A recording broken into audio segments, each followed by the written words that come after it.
प्राचीन काल की बात है। उज्जैनी राज्य पर राजा विक्रमादित्य का शासन था। वे अपनी न्यायप्रियता और पराक्रम के लिए प्रसिद्ध थे। लेकिन एक दिन उनके दरबार में एक अजनबी पहुंचा, जिसने पूरे महल को चिंता में डाल दिया। वह एक बूढ़ा साधु था, जिसके हाथ में एक सोने की मोहर थी। उसने राजा के सामने आते ही कहा, महाराज, यदि आप सच्चे वीर हैं तो इस मोहर का रहस्य सुलझाइए। राजा ने मोहर को ध्यान से देखा। उस पर एक अनोखी आकृति बनी थी, एक महल जिसके ऊपर काले बादल घिरे थे, और उसके दरवाजे पर लिखा था, जो अंदर जाएगा वापस नहीं आएगा। दरबार में सन्नाटा छा गया।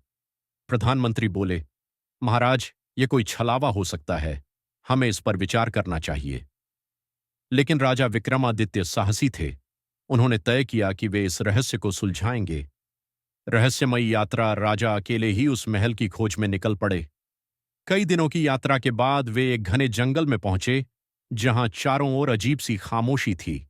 वहां एक बूढ़ा गडरिया मिला, जिसने राजा को सावधान करते हुए कहा, उस महल में जो भी गया लौट कर नहीं आया, मत जाइए महाराज। लेकिन राजा आगे बढ़े। घने कोहरे के बीच उन्हें वह महल दिखा।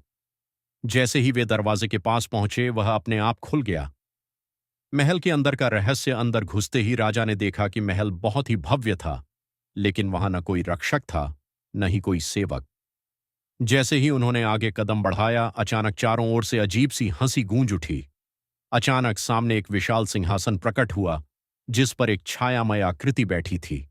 वह गूंजती आवाज में बोली, विक्रम, तुमने हिम्मत तो दिखाई है, लेकिन क्या तुम यह महल छोड़ पाओगे? राजा ने तलवार निकाल ली और गर्जना की, मैं न्यायप्रिय राजा हूं, छल के इस खेल को खत्म करने आया हूं। अचानक आया मोड़ आकृति हंसने लगी और धीरे धीरे उसका रूप बदलने लगा। वह कोई और नहीं बल्कि वही साधु था जो दरबार में आया था। महाराज, यह कोई साधारण महल नहीं बल्कि परीक्षा का स्थान था। मैंने आपकी वीरता की परीक्षा लेने के लिए यह खेल रचा। आप सच्चे योद्धा हैं और हर परिस्थिति में डटकर सामना करते हैं।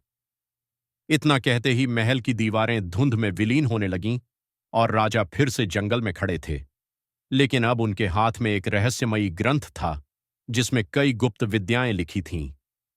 राजा विक्रमादित्य मुस्कुराए और अपने राज्य की ओर लौट चले, यह जानते हुए कि उन्होंने एक और अद्भुत रहस्य को सुलझा लिया था।